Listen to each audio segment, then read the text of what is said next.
Investment and business reaction now. The rand was trading at around 14 rand 12 early in the day. It weakened by nearly 2% during that budget speech, but by the close of business it was actually stronger, as Nzinga said earlier, at 14.05.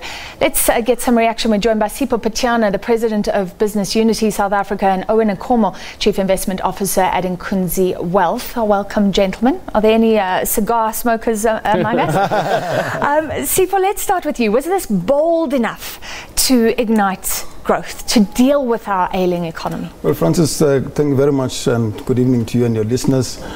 This was a politically expedient budget, actually. It wasn't one suited for the times that we are facing today. It's not addressing the issues that we have to deal with. If you go back and look at the very worrying statement that was made by the minister in October, it clearly suggested that we're in a precarious position. It restates the same thing, but it actually doesn't say quite explicitly what it is that we have to do. Now, I think that there's a lack of urgency here, and I'm saying it's politically expedient because... Can I stop you there? Because if it was a politically expedient, surely he would be talking about no job cuts, no privatization. In fact, he's questioning if the SOEs should exist. Well, we shouldn't be questioning that. We know for a fact that some of the SOEs are a drag on the fiscus, and they don't need to be in state hands. The model of our state-owned entities is not suited to our times, and they continue to be a drag on this. But there are huge differences in society about what the future of those SOCs should be. And I think in a different context, the minister would have said today that we don't need the following SOCs.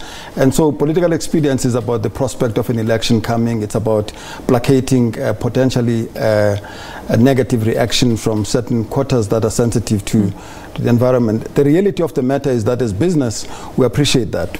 And in October, after he made his statement, we met with the minister together with Labour, Business and Community, and we said, you need to make a different statement in February. You can't go back and say the same things that you said in October, and that meeting is yet to happen. Our expectation was that we needed to all of us come together and say, these are the things that need to be done to ensure that this debt situation doesn't escalate, to ensure that the challenges that we're facing around state-owned entities, certain interventions are being taken. So the announcement that you'd expect today would be about details of what it is that you do to deal with those things. Do you agree from an investor perspective, Owen, that the details were lacking, that it fell short? Look, I mean, the sad reality is that over the past 5 or 8 years, I've observed these budgets, and the general comment you can come up with is, you know, it was a tough budget, it's a tough period. It was a balancing act. It's a balancing act. We don't need balancing acts. We've got thousands of problems out there. It's like you've got thousands of locusts, they're flying all over your field, and you just got one stick trying to kill all of those locusts. That's how I perceive this budget. We need to be making big decisions. It's flashing huge interest costs on the country, 1 billion rand plus each day we're paying in interest. That budget deficit increasing through 4.4% is a problem. We need to borrow 240 billion for the government to meet its annual expenditures. We're not collecting enough in tax, and that's a result of an economy that's not doing well and having a very thin tax base. We are living in such difficult times that I think Minister Mboweni could have been tougher, in my view. I don't think that you and I are not expecting to be treated more tougher than we should be. We need tougher austerity measures, and I don't really think I see those coming through so from this I remember budget. Years ago talking about a 50% budget, 50% of GDP as the stabilization of debt, and it keeps on being pushed out. We're now talking about 60% pushed out by a year or so. So you're saying that is huge. We're basically living on credit. It is a problem. It's going to keep getting pushed higher, and I worry that we'll wake up in the next 5 years and we're going to be at 65%, pushing to 70%. It's a big concern. Just imagine if we could start to reduce our debt, if we could potentially reduce some of the ministries, a conversation that I think Mr. Mboweni and the President must be having to start rationalizing some of these costs. He's done well to, issue a severance package for senior employees of the government. We're going to save some cash there. But I think we needed to create savings of about 100 billion odd rands in order for, the deficit to at least start to reduce. There are things that I believe could be done to reduce some of these government expenses. And the most important thing, in my view, is fight corruption in the state-owned enterprises. All right, so Eskom was one of the biggest deals here. Sipho, let's talk further, but let's first just bring up a quote. He did say that government would not support Eskom in its current form, will not throw huge money at it. This is the quote, pouring money directly into Eskom in its current form is like pouring water into a sieve. So then he announced this 23 billion rand per year, 69 over 3 years, saying that government would not take on Eskom's debt.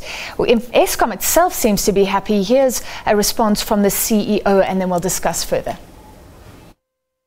It comes at the right time, Of course, we'll have been even more excited if it's more, but in all fairness, 23 billion means that we'll reduce our debt servicing cost by about 65–70% or so. Debt servicing cost at Eskom is about 32 billion a year. So if we get this 23 billion, it means we'll be saving about 23 on the servicing debt. That money will then be used in key issues such as the maintenance of power stations.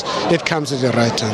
Otherwise, how bad are your financial position? The financials, we're sitting in an uncomfortability. As I've already indicated, if you are looking at our total revenue, it's 180 billion, and total cost is 140 billion. That leaves us the earnings, what we are earning, at 40 billion. But debt servicing cost and debt payment is 50 billion. So we've been borrowing to service our debt. With this 23 billion that is coming in, it means 65% of the debt servicing cost will be paid by government. And the advantage, that is, the government will give us money to manage that. The advantage of that then is that it releases the earnings that we have to deal with key issues such as maintenance, which will ensure that we don't have load shedding. So Sipho Pityana, is this the correct approach? Basically saying we'll support a little bit, but we'll wait until Eskom is functioning as it should? Or is the concern that Eskom needed a stronger lifeline to get it going, to get our economy going? Well, I want to make 2 points. The first one is that the debate shouldn't be Eskom. The debate should be reliability of energy supply, because without that, you're not going to grow this economy and you're not going to turn around the fortunes of this country. So a debate around Eskom seems to suggest that we are condemned to an Eskom model as the sole source of energy supply. The second point is this for me, that Eskom is demonstrably inefficient. It is moribund in certain parts, and its restructuring is urgent in the interim period, in the short to medium term. But it does seem to me that the point that he's making, that you need to have an Eskom that presents a plan that shows that these are the things that we're going to meet your conditions in the following way. That's what he should be announcing now. He shouldn't be saying that, we'll give you this money, but we're not bailing you out, but we are wanting to make sure that you comply with certain minimum requirements. What are those? Are we throwing good money after bad here? The reality of the matter is that Eskom is in a thoroughly precarious state. You can't have an Eskom that promises the nation 2 new power stations that are supposed to solve our energy problems, and they operate at 30% promised capacity. And it does suggest that this is an entity that is just endlessly sucking money, and I wouldn't be surprised if they come back for more. All right, so he did mention PIC earlier, not in the budget speech, but earlier to journalists. I think that's very interesting. Maybe a third way, no privatization. Please stay with me, gentlemen. We'll come back and talk about Eskom, about debt, about this budget. My guest thinking it really didn't go far enough. We're joined by Sipho Pityana from Business Unity South Africa and Owen Nkomo from Inkunzi Wealth. And